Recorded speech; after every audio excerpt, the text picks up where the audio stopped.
മലമുകളിലേക്കുള്ള എൻ്റെ യാത്രകളിൽ അത്രയും അതുല്യമായി എനിക്ക് അനുഭവപ്പെട്ടത് ആരൽവായ്മൊഴി പട്ടണത്തിന് സമീപം മലമുകളിലായി സ്ഥിതി ചെയ്യുന്ന മുരുകക്ഷേത്രത്തിലേക്കുള്ള യാത്രയാണ്. ഇവിടെ നിന്നുമാണ് മലകയറ്റം തുടങ്ങുന്നത്. പിന്നീട് അത് മലമുകളിലേക്കുള്ള ഒരു ഒറ്റയടി പാതയായി തുടരുന്നു. കുറച്ചു ദൂരം മുന്നോട്ട് നടന്ന് അവിടെ നിന്നും പിന്നിലേക്ക് നോക്കിയാൽ ഇന്ത്യയിലെ തന്നെ ഏറ്റവും വലിയ കാറ്റാടിപ്പാടമായ മുപ്പന്തൽ കാറ്റാടിപ്പാടം കാണാൻ കഴിയും. നമ്മുടെ നാട്ടിൽ മറ്റൊരു മലമുകളിൽ നിന്നും ഇങ്ങനെയൊരു കാഴ്ച ഉണ്ടാകുമെന്ന് ഞാൻ കരുതുന്നില്ല. കാരണം അത്രയും അതുല്യമാണ് കാറ്റാടിപ്പാടത്തിൻ്റെ മലമുകളിൽ നിന്നുമുള്ള ആ കാഴ്ച. ചെങ്കുത്തായ ചെരുവുകളിൽ ആടുകൾ കൂട്ടമായി മേഞ്ഞ് നടക്കുന്നു. ദൂരെ ഉയരം കൂടിയ മലനിരകൾക്ക് മീതെ മഴമേഘങ്ങൾ വന്ന് നിറയുന്നുണ്ടായിരുന്നു. മലകൾക്ക് താഴെ പൊയ്കൈ ഡാമിൻ്റെ ദൂരക്കാഴ്ച.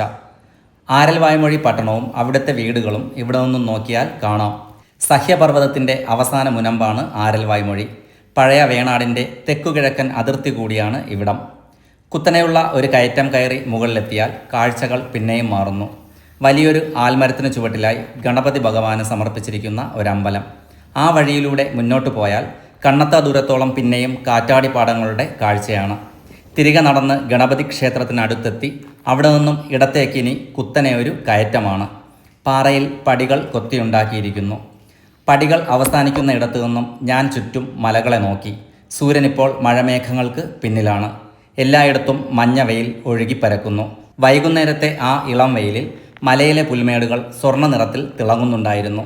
പാറയിൽ ഒരിടത്ത് ഒരു നീരുറവ, അതൊരു ചെറിയ കുളമായി രൂപപ്പെട്ടിരിക്കുന്നു.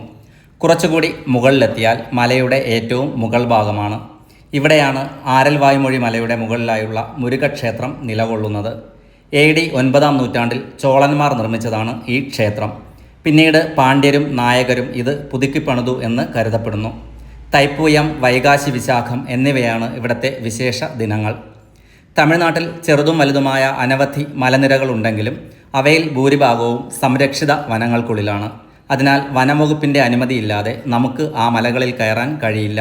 അതേസമയം ഇവിടെ ചില മലകൾക്ക് മുകളിലായി ക്ഷേത്രങ്ങൾ ഉള്ളതിനാൽ ആ ക്ഷേത്രങ്ങൾ സന്ദർശിക്കാൻ നമുക്ക് ആ മലകളുടെ മുകളിലേക്ക് കയറിപ്പോകാം. അത്തരത്തിലുള്ള ഒരു മലയാണ് ഇപ്പോൾ ഞാൻ കയറി നിൽക്കുന്ന ആരൽവായ്മൊഴിയിലെ മുരുകക്ഷേത്രം നിലകൊള്ളുന്ന ഈ മല. താഴെ നിന്നും മല കയറി തുടങ്ങിയപ്പോൾ കണ്ട കാഴ്ചകൾ തന്നെയാണ് ഇപ്പോഴും എനിക്ക് ചുറ്റും ഉള്ളത്. എന്നാൽ ഇപ്പോൾ അവയെല്ലാം ഞാൻ ഏറ്റവും മുകളിൽ നിന്നും കാണുന്നു എന്നൊരു വ്യത്യാസം മാത്രവുമല്ല, ആരൽവായ്മൊഴി റെയിൽവേ സ്റ്റേഷനിലേക്ക് ട്രെയിനുകൾ വന്നു പോകുന്നതും ഇവിടെ നിന്ന് നമുക്ക് കാണാൻ കഴിയും. വൈകാതെ തന്നെ രാത്രിയാകും. സൂര്യൻ മലകൾക്ക് പിന്നിൽ മറയാൻ തുടങ്ങുന്നു. വീശിയടിക്കുന്ന കാറ്റിന് ഇപ്പോൾ നല്ല തണുപ്പാണ്. ഞാൻ മലയിറങ്ങാൻ തുടങ്ങി.